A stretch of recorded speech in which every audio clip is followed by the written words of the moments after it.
Good morning, ladies and gentlemen. Welcome to our third and final day of the 2021 Virtual Fires Conference.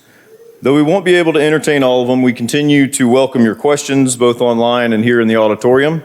And this morning we're pleased to welcome Colonel Retired John Antal, who brings to us a presentation on UAS and counter small UAS lessons learned. Sir, the floor is yours.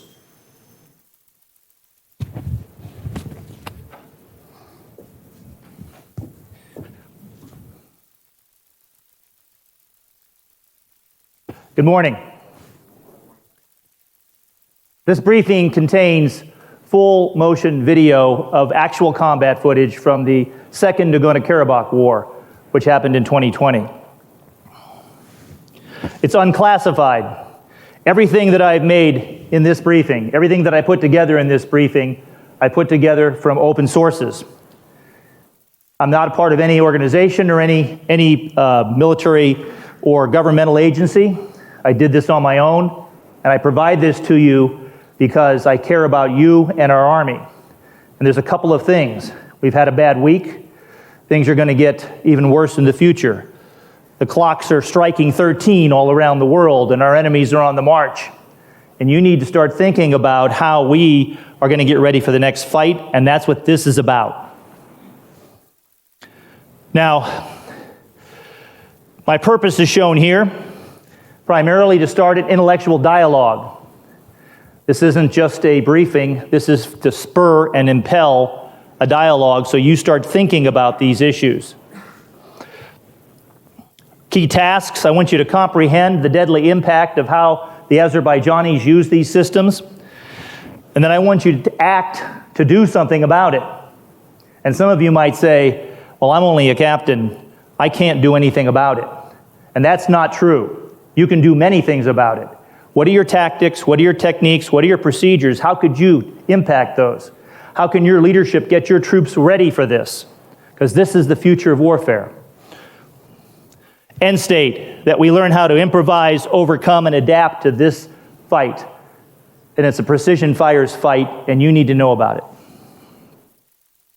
Now, here are some definitions. These definitions are important. Most of them you know. The ones in yellow I want to particularly highlight to you. First, ARM is an abbreviation I use for Armenian, AZE for Azerbaijan. So when you see that, Armenian, Azerbaijani.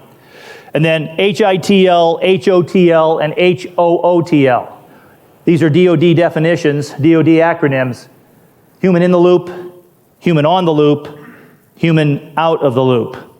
And we have weapon systems that work on all three. When you're firing a rifle, you're human in the loop. When you're firing a Hellfire, it's out of the loop once you fire it. It's fire and forget. When you're human out of the loop, it's a Patriot system that's on fully automatic. So there are systems we have that work on all of those. These are some of the people I've briefed in the last 6 and 7 months. I briefed this briefing almost every week, mostly by MS Teams or Zoom. And I only show this to you to say that I'm a resource. I don't charge for this. I'm happy to help any of you at all, anytime. If you need me, contact me, and I'll work a schedule with you, and I will be some person that can help you with getting this information out to your people. Now, General Don Starry, who most of you never heard of, one of our great American generals in the 70s and 80s, he said this. He said that the role of technology is to render ineffective the costly investments of our enemies. That goes back to Sun Tzu and defeating the enemy before you actually have to fight. And he said we do this by introducing new imponderables to the traditional calculus of battle. The traditional calculus of battle. And this is exactly what the Azerbaijanis did in the Second Nagorno-Karabakh War. Now, where is Nagorno-Karabakh and why should you care? Nagorno-Karabakh is a mountainous region in between Azerbaijan and Armenia. It is, in fact, a place that has been fought over for many years. Now, the ethnic hatreds between Armenia and Azerbaijan go back many decades. They weren't always enemies, but they are at this time, and they hate each other very much right now. In Nagorno-Karabakh, the Armenians basically owned Nagorno-Karabakh, and the Azerbaijanis attacked to take it back because the Azerbaijanis claimed it was theirs. Now, the Republic of Artsakh is what Armenia calls Nagorno-Karabakh. So you'll see the word Artsakh in there several times. And just to give you an idea of size, it's about the size of the state of Delaware, or another way to think about it, it's twice the size of the National Training Center, the full National Training Center, Nagorno-Karabakh itself. Now, Armenia and Azerbaijan are greater, bigger area, but just Nagorno-Karabakh. It's a mountainous region, and during the first war, which happened between 1988 to 1994, the casualties for these two small countries were horrific. 26,000 casualties on the Armenian side, 77,000 Azerbaijanis, and millions of people displaced from their homes, having to flee, burn their homes, destroy things, and leave and go back to either Azerbaijan or Armenia proper. This caused a lot of hatred, and the Azerbaijanis lost the war. The Armenians won, and they won in a desperate fight fought in the 20th century style. This is a mountainous region. The Armenians won the high ground. The Armenians own the high ground, and the Azerbaijanis were pushed off it, and in the second war, they would have to come up the mountains. Now, in the second war, which happened last fall, it's a dispute between Azerbaijan and Armenia, but Azerbaijan was heavily supported by Turkey. Armenia is allied with Russia under what they call the CTSO, sort of a Russian NATO. But the Russians didn't help them during the war. The Turks helped the Azerbaijanis a lot during the war. So the Armenians had no allies. The Azerbaijanis had a powerful regional source, Turkey. The war lasted 44 days. 44 days. Decisive war in 44 days. And they were relatively equal in size of forces. As you can see from this slide, this is the number of forces on each side. So when you add all this up, and Artsakh, of course, being Armenian, you basically have 62,000 against 57,000, although that's a bit deceptive because the Azerbaijanis, on the right here, the Azerbaijanis mobilized first. And mobilizing first is a great advantage. And they also moved first, although they claim that they didn't move first, because that's how you do it. But there's a first move advantage, and first move advantage can be decisive. Now, as far as armor goes, just to give you an idea of equipment, there was no decisive advantage between the two sides. Both Azerbaijan and Armenia had roughly the same amount of tanks, and even though the better tanks were on the Azerbaijani side, the Armenians still had a lot of effective armor that, if dug into the mountains and holding the passes and used properly, could be very effective in stopping an army trying to come up those mountains. Because these are not little hills, these are mountains. Basically, the numbers are the same. Roughly, the Azerbaijanis spent more money and had better tanks and had more of them. Air defense coverage, you'll be interested in this. The air defense coverage over Nagorno-Karabakh itself was better for Azerbaijan than it was for Armenia. Several reasons for that. Primarily, the Armenians had older Russian systems, but they expected their man-pads to take care of the problem in the Nagorno-Karabakh region, and they had lots of them. Because man-pads are easy to use, you can fire them anywhere, shoot and scoot, and all that good stuff. The Azerbaijanis, on the other hand, bought the latest equipment, the latest kit from Israel and Turkey. They had the better EW, they had the better air defense. In fact, Azerbaijan spent as high as $42 billion in preparation for the war over a period of time, about 10 years. But they spent $24 billion just in this one budget in 1 year. So $42 billion over the period of time to buy all sorts of good equipment, including from Israel, not only loitering munitions, which we'll learn about, UCAV, unmanned combat air vehicles, my cavalry showing, sorry, unmanned combat air vehicles, and also precision fire munitions and precision fire rockets.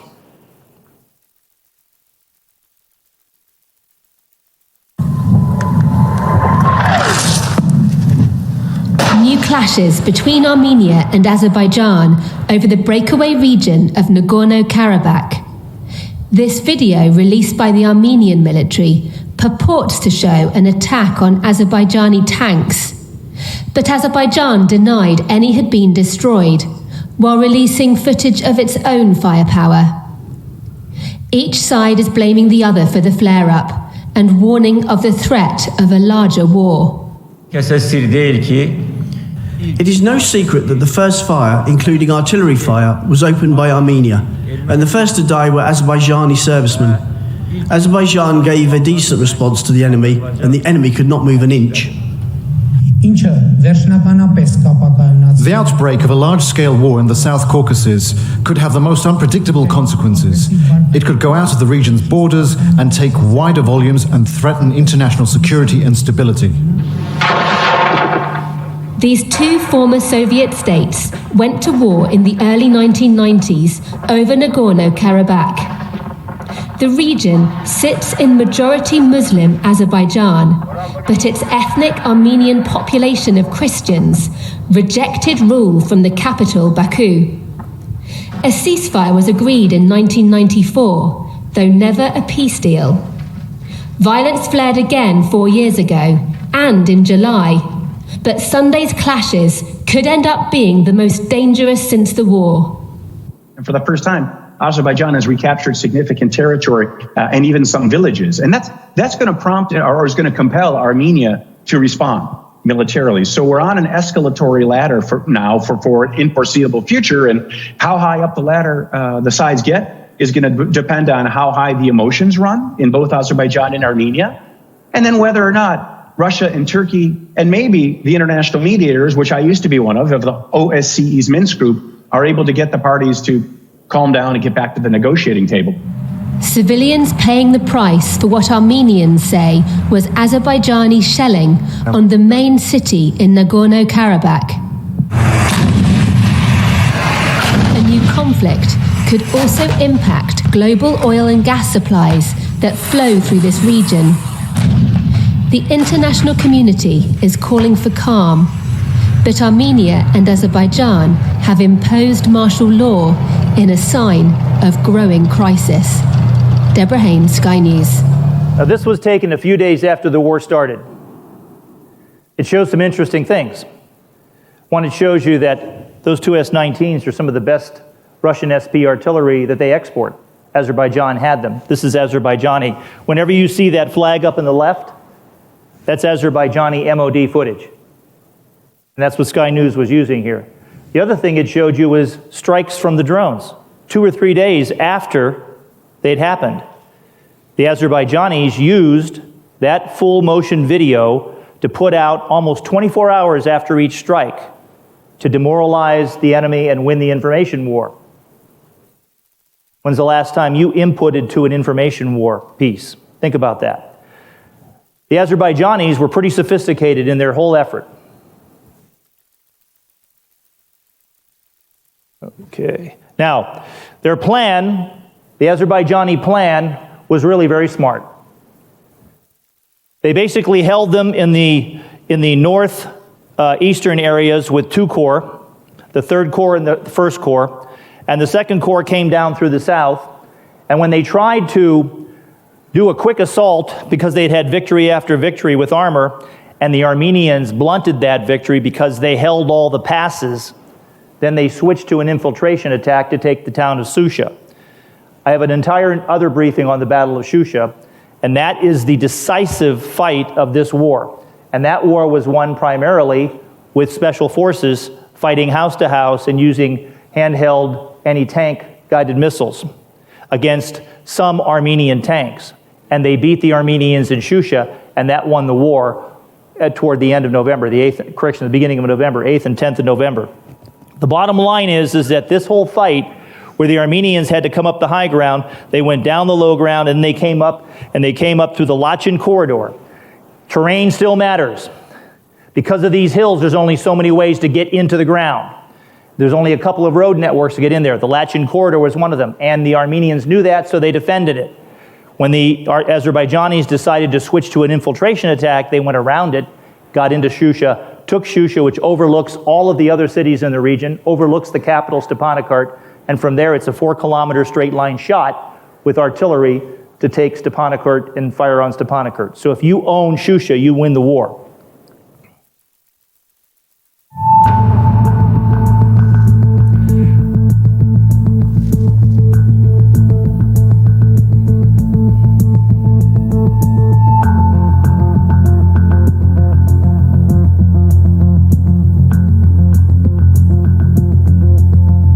It doesn't matter whether you're camouflaged.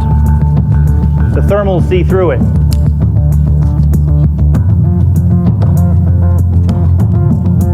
Those are Armenians.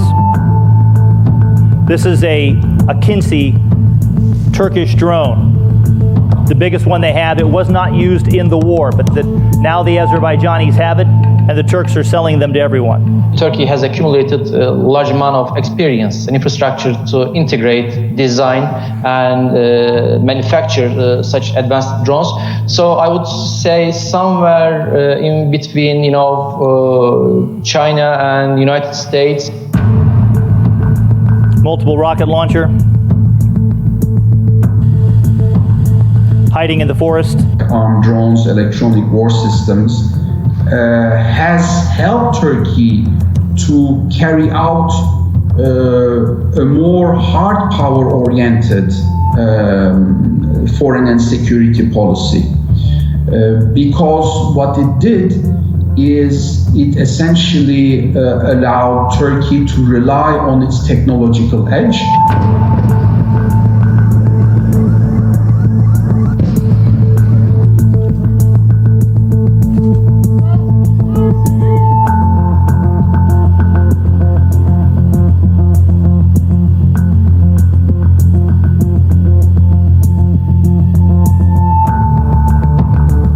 The Bayraktar TB2, the main hero from the Azerbaijani perspective of the Nagorno-Karabakh War. We still can't produce engines, and obviously we don't have a chip factory, so all the software in these drones or whatever weapons we're talking about must be imported from the West or from China.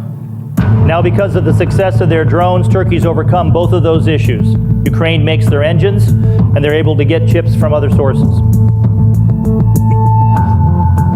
Thanks to the advanced Turkish drones, they show Turkey's strength, and this empowers us. The leader of Azerbaijan, President Aliyev. This is a Harem loitering munition, Israeli-made.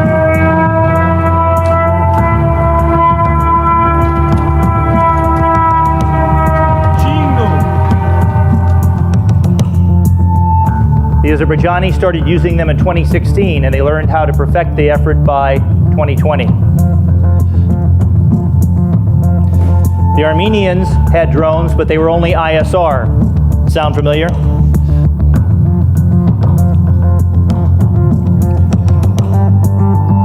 Primarily used for reconnaissance, and of course they had a longer kill chain. What happens to your kill chain when you can see and then strike with the same weapon system? Goes down from minutes to less.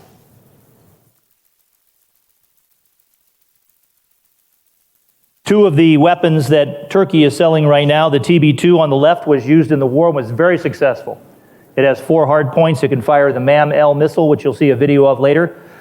8 to 14 kilometer range. It has both a point detonating, a tandem warhead against armor, and a fuel air explosive warhead. On the right, you see an even bigger, massive unmanned combat air vehicle, the Kinsi, that now they're selling, and it can deploy any of those things shown on the tarmac there, which include some very sophisticated capabilities to take out radar systems, to be able to hunt down and destroy electronic warfare and command and control systems.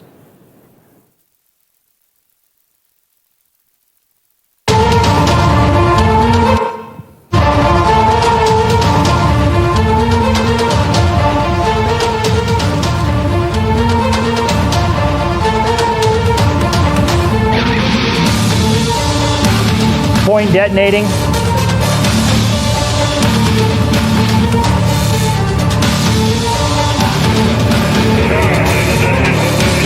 tandem warhead against armor.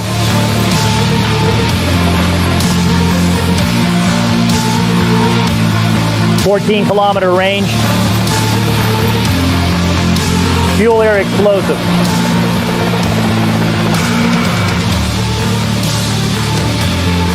TB2.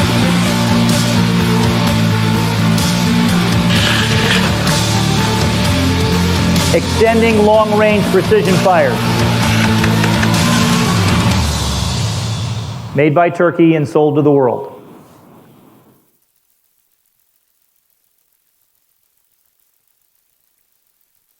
The Harop, Israeli made, and you're wondering maybe why did a Muslim country like Azerbaijan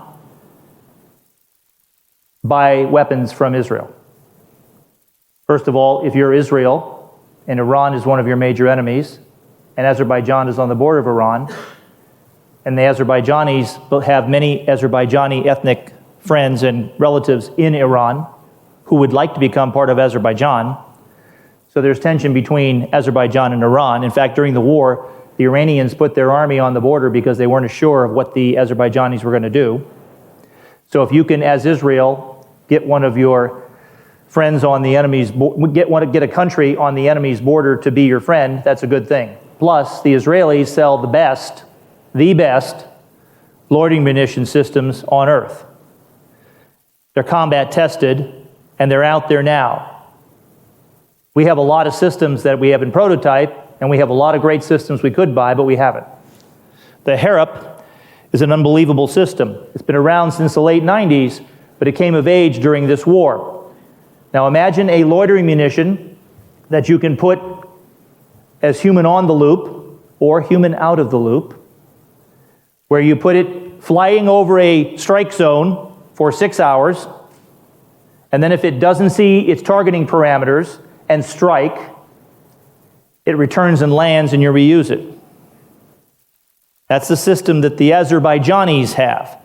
So when you start thinking about cultural bias, I briefed this, as I said, many times, and many people have said, well, not many countries can put this together. Azerbaijan put this together.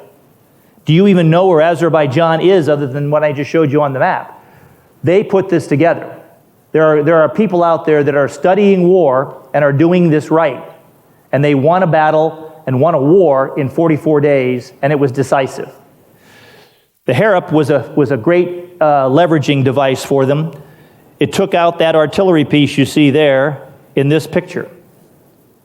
And here you see another loitering munition. This one is a orbiter, another Israeli-made one, a smaller one. So a Harop took out that gun, and within minutes from this video, all the guns of the battery were destroyed within about 30 seconds. Now, they had man-pads up, they had their air defense systems, shoulder-fired air defense systems up, and they couldn't shoot them down. And you're not going to stop these things with electronic jamming, because once they go into their terminal flight, they're coming straight down at you, and they're coming fast. It is a very difficult target to destroy unless you knock it out.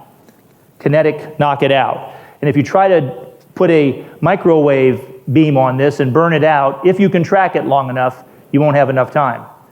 Those things are only good against small UAS, or some bigger UAS if we can track them for a long time. This is a very difficult target set to destroy.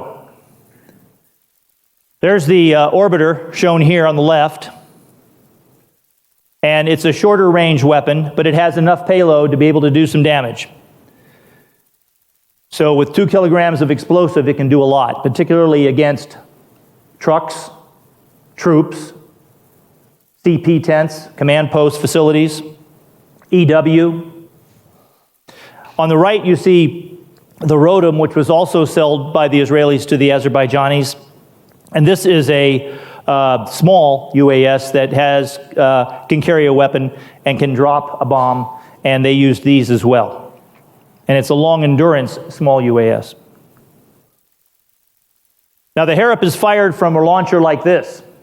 The Azerbaijanis have these. We don't. The Azerbaijanis can launch these over the battle strike zone. What they did was they created a strike zone. So they looked at Nagorno-Karabakh and they said, here's our strike zone, and this is what we're going to do, and we're going to start doing this. We're going to first hit their defense. And then we're going to destroy their electronic warfare. And then we're going to destroy their command posts. And then we're going to destroy their artillery. And then we're going to destroy their tanks, then any armored vehicles, trucks, vehicles, whatever that moves, and then troops.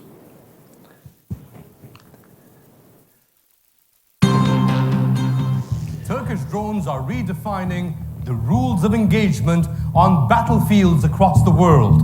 From Libya to Syria, and now Azerbaijan, where UAVs destroyed at least 50 Armenian T-72 tanks. Turkish drone power is heating up frozen conflicts. What are its lessons? This is Turkey's drone power decoded. This was filmed about 3 weeks into the war. The numbers he talks about go up, but he won't know that yet. Azerbaijani forces released a trove of drone video offering a bird's eye view of the targeted destruction of Armenian Soviet-era tanks, in addition to the S-300 missile defense and Pantsir defense systems. Occupied Karabakh is the 5th foreign conflict where Turkish drones have been deployed in recent months. The drone fleet is the result of Turkey's effort to reduce reliance on Western weapons, especially after the Americans refused to sell Turkey the Patriot missile system, leading Ankara to buy Russian S-400s instead. Washington kicked Turkey out of the F-35 fighter jet program as a result of its decision to purchase the S-400. Turkey also struggled to procure US drone technology because US Congress did not want them to be used against the PKK and its affiliates. So locally manufacturing UAVs became a top priority for Turkey's leaders. Now, Turkey is a rising drone power with more than 100 combat surveillance UAVs in the air. Turkish drones have been exported to Qatar and Ukraine in addition to Azerbaijan, and have also been sent to support the UN-recognized government in Libya. Baykar Group's drone division has 2 major variants, the Bayraktar TB2 and the Akinci models, whereas Turkish state-owned Turkish Aerospace manufactures the Anka-S armed drone that has been used in Syria. But why were these Turkish drones so effective in taking out heavy artillery and surveillance systems in Armenian-occupied Karabakh? The answer lies in how the modern battlefield has transformed in the past 2 decades. To put it simply, the modern battlefield has become naked as a result of the use of air surveillance technology. And this is exactly what drone footage released by Azerbaijan shows. Slow-moving Armenian armor like the T-72 tank provides Azeri drone operators enough time to lock target and dispatch payload.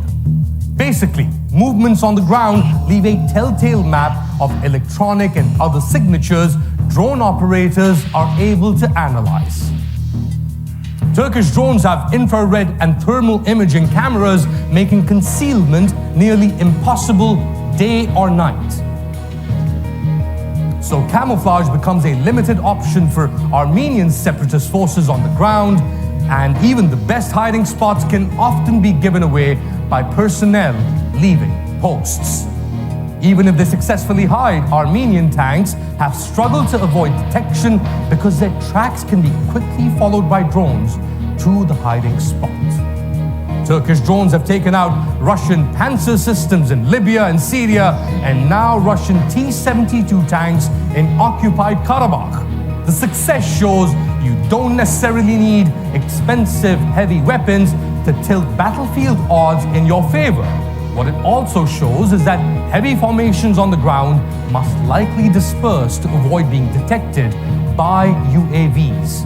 But in order to communicate, they still need comms with an early warning system which does not emit an electronic signal.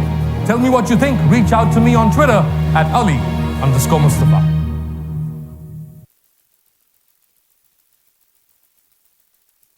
The Harap we were talking about can attack day and night. The next video was taken in combat by an Armenian as the Harop attacked him at night.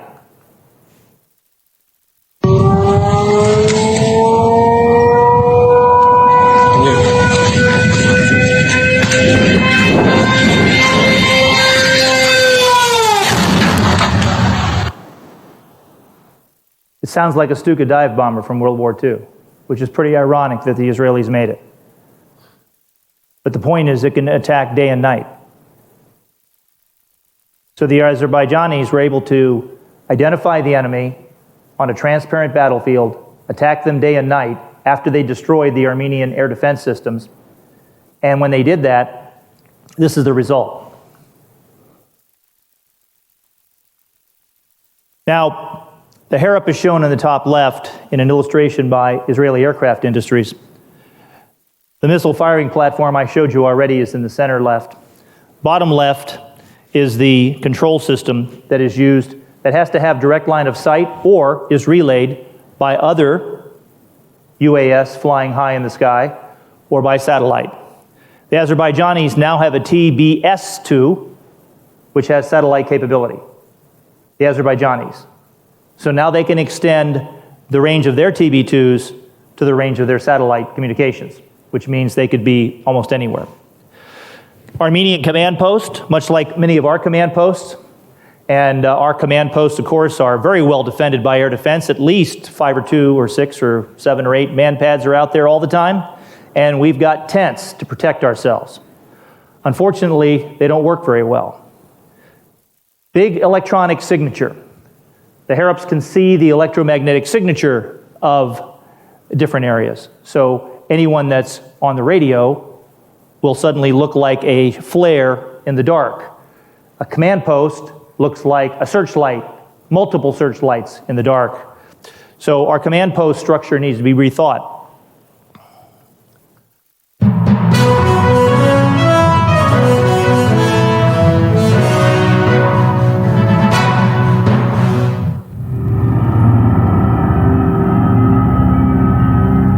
German media argue Turkish and Israeli drones make Armenian a total loser to Azerbaijan.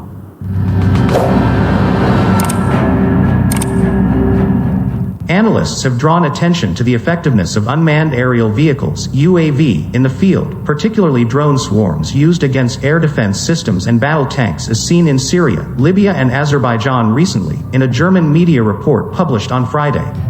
The report, which included Turkey among other countries such as Israel pioneering the manufacturing and exporting of the state-of-the-art combat drone technology, said Azerbaijan greatly benefited from its strategic military partnership with Turkey in its victory over Armenian-occupied lands.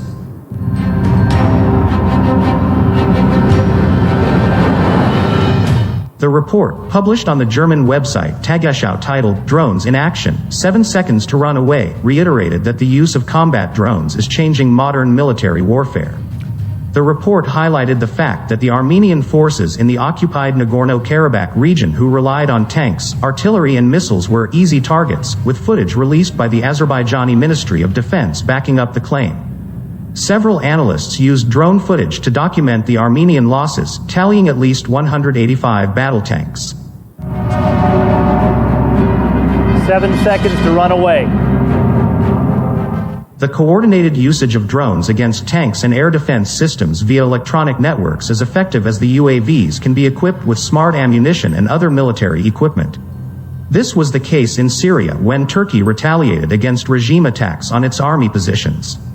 The German media report also drew attention to Turkish and Israeli drones, namely Turkey's Bayraktar TB2 and Israeli Hermes 900, both of which are owned by Azerbaijan.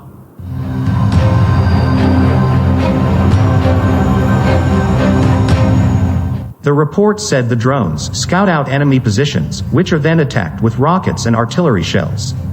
It also pointed out that Azerbaijan converted Soviet-produced Antonov An-2 multipurpose aircrafts in order to fly remotely over Armenian positions at low altitudes and gather position information, citing Fuad Shabasev, a military expert from Baku. No kidding, they took An-2 Colts and turned them into flying bombs. Repurposed old equipment. The position data were registered by other drones at a higher altitude and used to switch off the Armenian air defense, he was cited by the report as saying. Besides the devastating effect drone attacks can have when used with smart ammunition, capable of taking out 50-ton tanks on the ground with nowhere to escape, the psychological effect of drone strikes can also be used as leverage.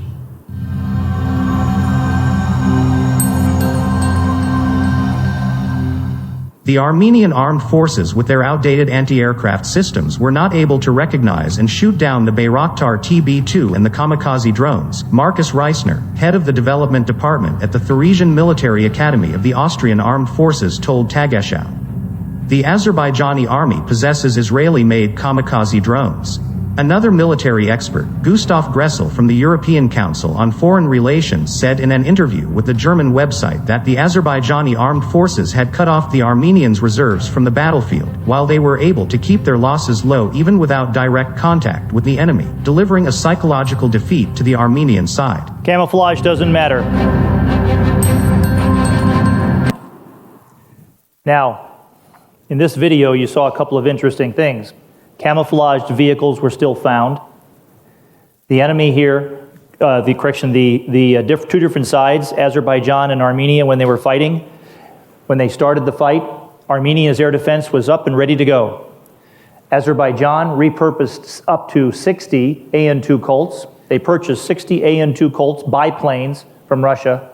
They repurposed some of those, most of them, as remotely piloted vehicles, put a lot of explosives in them, and then flew them at the beginning phase of the air defense fight as decoys in order to light up the Armenian air defense.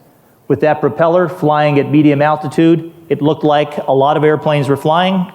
The Armenians fired their air defense. The next thing that happened was the Azerbaijanis attacked with their loitering munitions and their UCAVs to destroy the Armenian air defense. So they switch and baited them, found them, destroyed them. In the first 2 weeks, Armenian air defense was pretty much wiped out except for man pads. And the man pads had a hell of a time trying to take down TB2s and couldn't shoot down the loitering munitions very easily. Only a few loitering munitions and a few TB2s were shot down during the war. But it wasn't just UAS, it's also anti-tank guided missiles. This is a Spike long-range ATGM. Combat footage from the war of an Azerbaijani firing on an Armenian tank. Now, what did you see there? You saw the entire defense. These weapon systems, as they fly over the battlefield now, are registering where the targets are. They're able to see the battlefield. You're now getting information, ISR information from your weapons. On top of that, you get full motion video from each one of them, and if you put a UAS above it with a very good electro-optical sight camera, you can take the videos like we've been seeing. Azerbaijan was very sophisticated in taking pictures of their strikes to use them to win the information war. The following video is about Azerbaijani strikes against Armenian vehicles and personnel.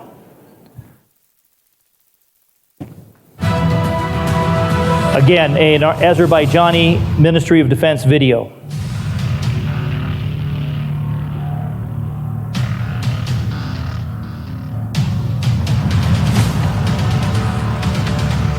They would get this video out in about a day or two and put it on social media for all the Armenians to see.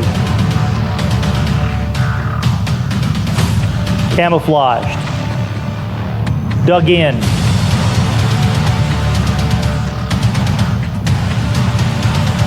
Many of the air defense systems were working properly, couldn't detect it.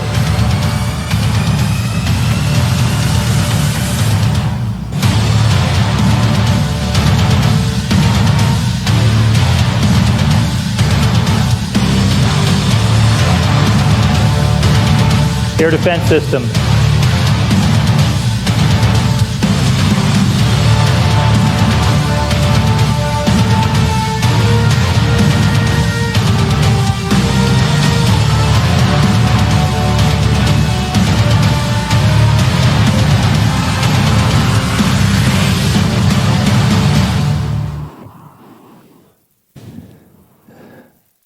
After they destroyed the air defense, they went after the command posts and the EW. After they destroyed EW and command posts, they went after the artillery.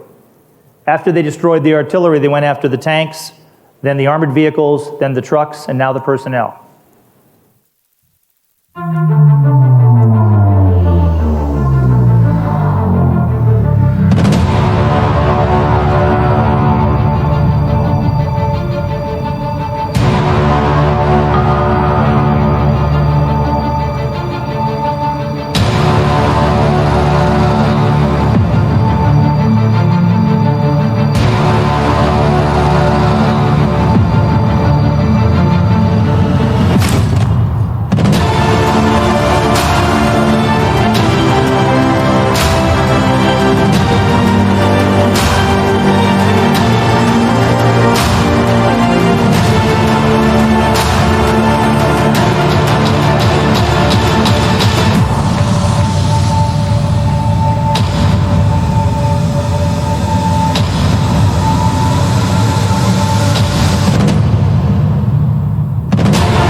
The trench lines were not camouflaged, but the trench lines did have bunkers. The munitions, the smart munitions from the TB2 or the loitering munitions followed the Armenians into the bunkers. And I've watched thousands of these videos. They're all on YouTube. Many of them are on YouTube. And so did the Armenians. They saw these too, and it demoralized them. Quick analysis. It was a decisive victory for Azerbaijan. We need to pay attention to that. It was fought in nearly all domains. The sea domain was not used much because Azerbaijan has a navy, but Nagorno-Karabakh is a landlocked area. But nonetheless, it was fought in nearly all domains. It was a joint operation, very well done. Now, a lot of us think that we are the best at joint operations in the world, and I would say we are. But there are other countries that are raising their capabilities, and we need to be very aware of this, and this is an example of how a country like Azerbaijan can conduct successful joint operations. The plan was masterminded by Turkey. Turkey had a big hand in this. Armenia fought in the 20th century style. Azerbaijan did not. Armenia defended the high ground. Normally it takes 3 to 1 to beat a defender. At least 3 attackers to beat 1 defender. When you have the high ground, and I commanded a tank battalion in Korea, so I will tell you that if you have the high ground, you can take 6 or 10. It might take 10 to 1 to beat you if you're in a good position. In this war, the high ground didn't matter. They shaped the battlefield with their loitering munitions and their UAS and their precision fires, and whenever they could, they were able to use that to their advantage in order to make the high ground battle that the Armenians were hoping to fight inconsequential. Training, preparation, and better weapons gave the Azerbaijanis the decisive edge. It wasn't just technology. Trained staff, trained officers, dedicated soldiers, ready to fight. They were better than the Armenians. Now, what's interesting about this war is I told you that the video footage was put on YouTube almost immediately after it was taken. A website, an analyst, the website's called Oryx in Belgium, analyzed the battle in real time, the fighting in Nagorno-Karabakh in real time, and took all of the videos of strikes by Azerbaijanis against Armenian equipment, and then geolocated those. So not only were you getting a map of where all the destruction occurred, where every single vehicle had been destroyed, but you had BDA on everything that was killed because you had a video of it from the loitering munition or from the UAS. 1,021 Armenian vehicles of all types were recorded on video. Those are confirmed kills. That doesn't count what was killed by dumb artillery and all sorts of other means. That's an impressive change in warfare. Imagine having your BDA, your battle damage assessment, known right after the strike because you have a video of it. And of course, that was a tipping point for the Armenians. They could not respond in time. They could not, because their command and control was destroyed, their defense was destroyed, their artillery was destroyed. They could not effectively defend, even though they had 26 years to prepare the high ground and prepare the battlefield. 26 years. And they invested in those trenches, and it didn't matter. So, decisive wars are rare. We know that. We need to pay attention to this lesson, and each one of you needs to study this war. There are lessons in it for all of us here across the spectrum. It would be silly for us not to learn the lessons from this war. This is a freebie for us in many ways. We can learn from this. We can do what Don Starry said, that we should learn from things like he learned from the Arab-Israeli wars of '73. And that helped change our army into air-land battle and the Big Five and the tanks and stuff we have today. But now it's time to think anew, and this is an opportunity for us. I believe this is like our 1973 Yom Kippur War wake-up call. When that war happened in '73, everyone paid attention. The gentleman in the front row here can remember that. And they said, we've got to change. If we ignore this fight, we do so at our own peril. We all, as professional military officers and leaders and NCOs, need to study this. And it's available to you. You have all the information of the world at your elbow by just going to the internet. You can study this. And I also have some articles that I've written about it that I'm very welcome to share it with you.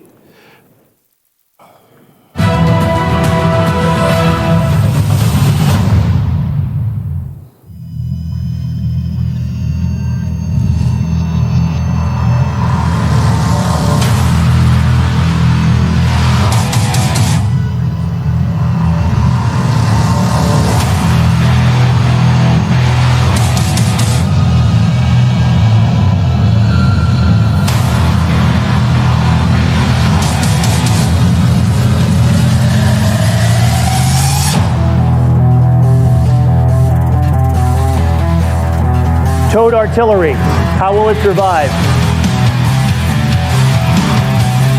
How much air defense is needed to stop this threat?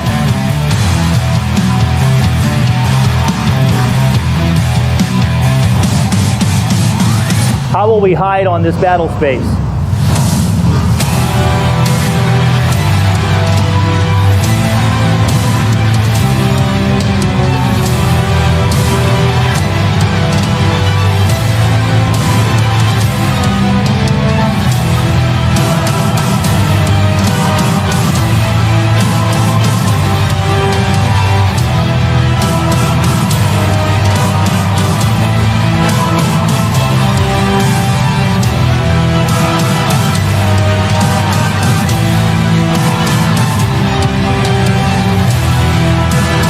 How will we use information like this to win the information war?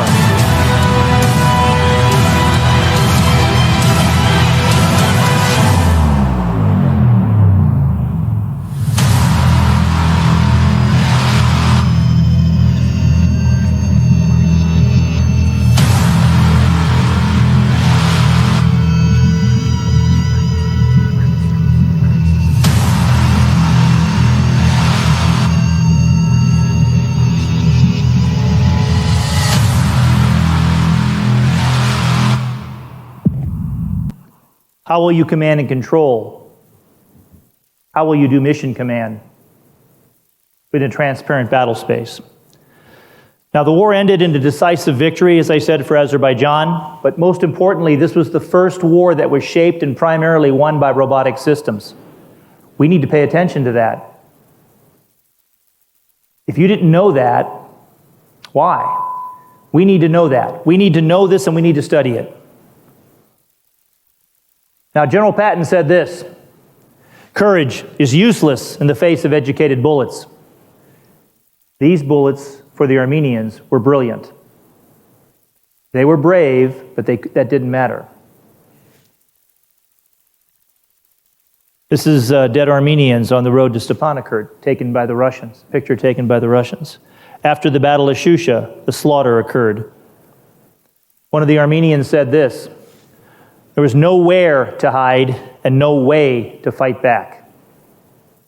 I can't think of a more demoralizing situation. Now, these are some questions you must answer. How will you survive the enemy's first move advantage? In any of the scenarios we talk about, anywhere in the world, I can think of 3 scenarios in particular. One where there's a big bad enemy that wants to take over an island. One where there's 3 little countries that we've sworn to defend, that a big bad guy wants to take over. And another one that is in a civil war right now that we'll probably get involved in. In any of those, will we move first? Will we be the guys who attack, or will we be guys who defend? There's a first move advantage. And the first move advantage is very difficult to counter. And if you're sitting in your assembly area in the trees thinking you're safe, and suddenly the war starts at 2 in the morning, how will you survive that? We've got to think through that. So how will you survive the enemy's first move advantage? You should write that down and come up with an answer, because you're going to have to answer it for your unit. This is what you look like at the National Training Center. Some of you may have seen this before. That's your electromagnetic signature. Why don't we have UAS flying all the time above our headquarters, above our systems, giving us a picture of our EMS so we know how to make it a little bit less? Why don't we start having equipment built with the thermal signature, with a design factor where the thermal signature has to be lower, where the leakage from electromagnetic signature has to be lower?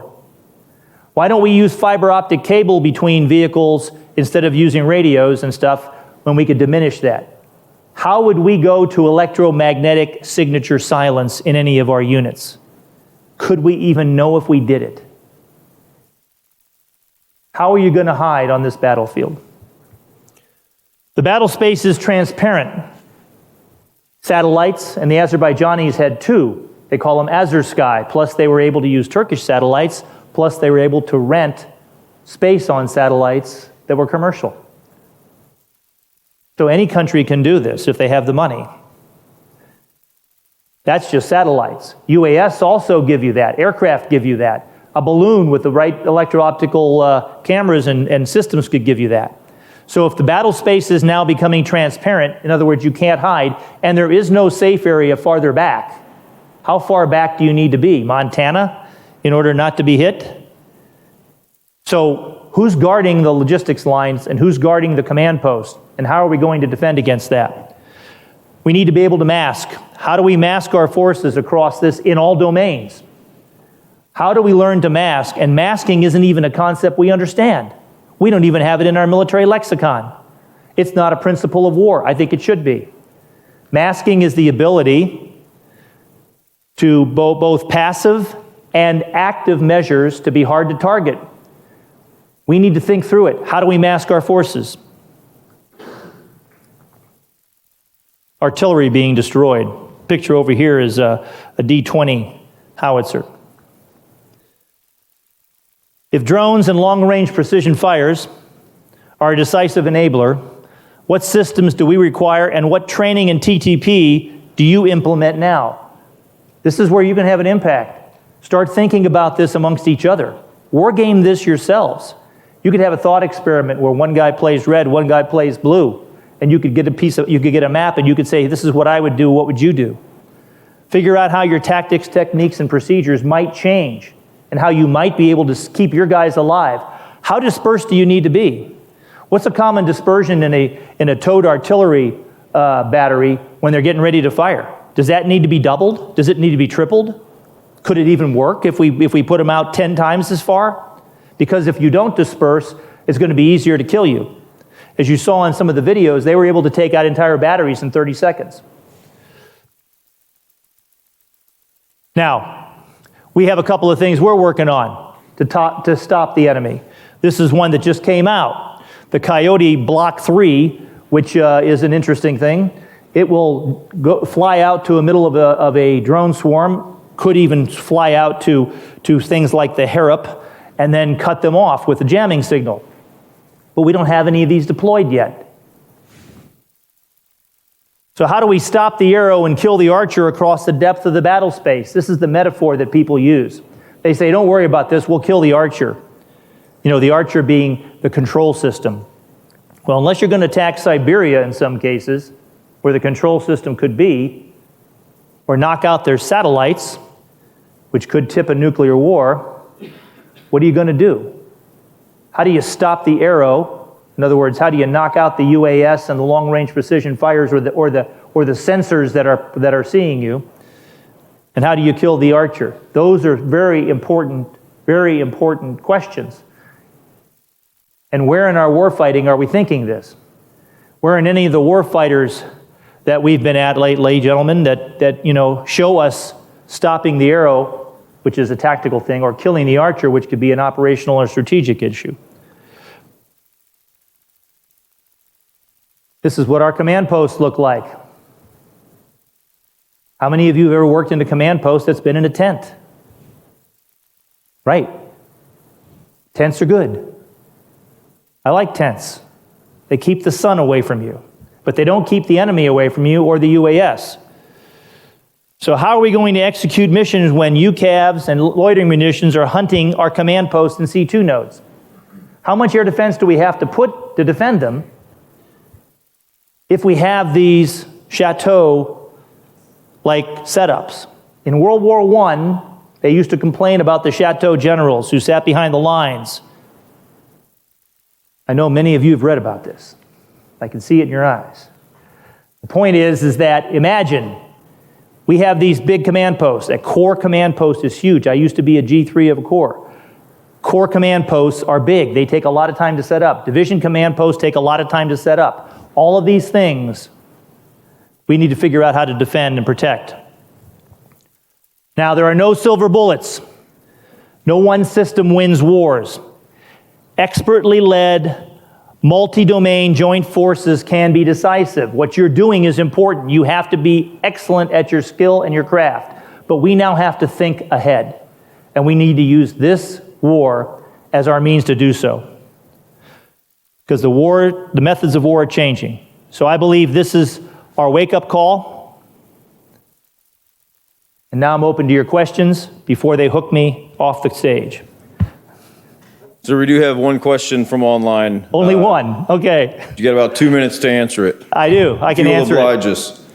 Sir, from Kevin online, if these drones can pick up signals, what is your opinion on saturating an area using decoy tox, tanks, troops, etc., that emit decoy signals to confuse the drone, similar to decoys used during World War II? Exactly right. That's how we need to be thinking. How many of you have ever set up a decoy for the enemy? And what was it? A what? A smaller fake toxer that was great. Had lights and signals. Okay, good. We don't do it routinely. Decoying is part of masking. It's all the active measures like putting up decoys and all the passive measures that we can do to diminish our signature in order to mask from the enemy. We have to use decoys. We should have prefabricated decoys. We should have robotic systems that kill no one. No ethical problems, no killer robots here that look like a brigade talk that run around like wind-up toys that can be targeted by the enemy. And if we do that, we'll have more chances of surviving. We don't have that now. Why? We can do other things, simpler things. You need to practice the TTP. How many of you have practiced with UAS looking at you? Why? Good. But why? We need more. How many of you know what VBS-3 is? Good. You know, on VBS-3, you can use it. You can create UAS on VBS-3, and you can practice scenarios on VBS-3. You can practice your masking and decoying on VBS-3. We have the greatest simulations of any army in the world. We're not using them to prepare for this fight. We need to think. We need to think, and we need to increase the dialogue. Good question. And sir, that does wrap up our time with you. So thank you for your time. Thank you for your presentation this morning. Ladies and gentlemen, both here and online, Mr. Antal's presentation concludes our large group consolidated presentations, but the conference is far from over, so please tune in to the respective breakout sessions following the schedule on the chart in front of you. As a reminder, the FA SLD breakout sessions are password protected, and the OPMD presentation are open to all. Last comment, since this is the last time we'll all be together for the Fires Conference, we encourage you to take our Fires Conference survey, and as we're trying to get better every day as individuals and teams, your feedback matters, and you can find the link to that survey on the Fires Conference website that you've been accessing throughout the week. So thank you all for tuning in. People first, winning matters, fire strong.